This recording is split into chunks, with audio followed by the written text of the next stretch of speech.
Inflation across the Australian economy is very weak at the moment.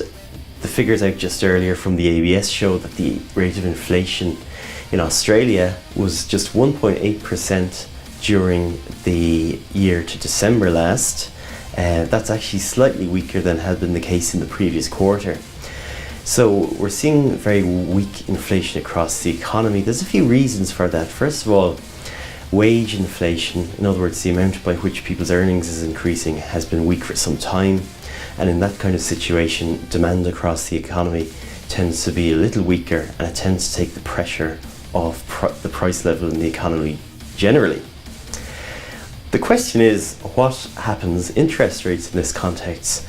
Well, generally the RBA will move to increase interest rates if inflation is a threat.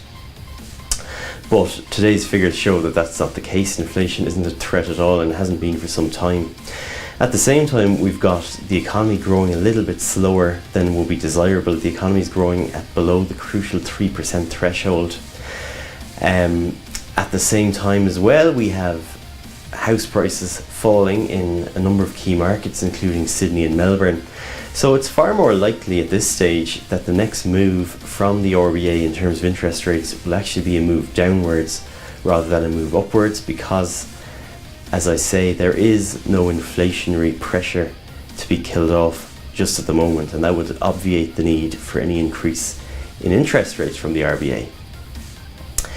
Interest rates in Australia haven't increased since December of 2010. That's a gap of over 8 years, and since then over 750,000 first home loans have been issued. So whenever interest rates do increase again from the RBA, it will be certainly new territory for many of the home buyers of the past decades who've never seen the RBA increase interest rates before.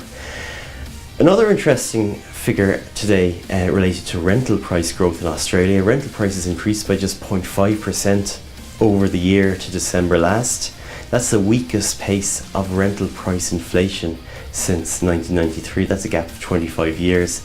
Why are rental prices not increasing very much?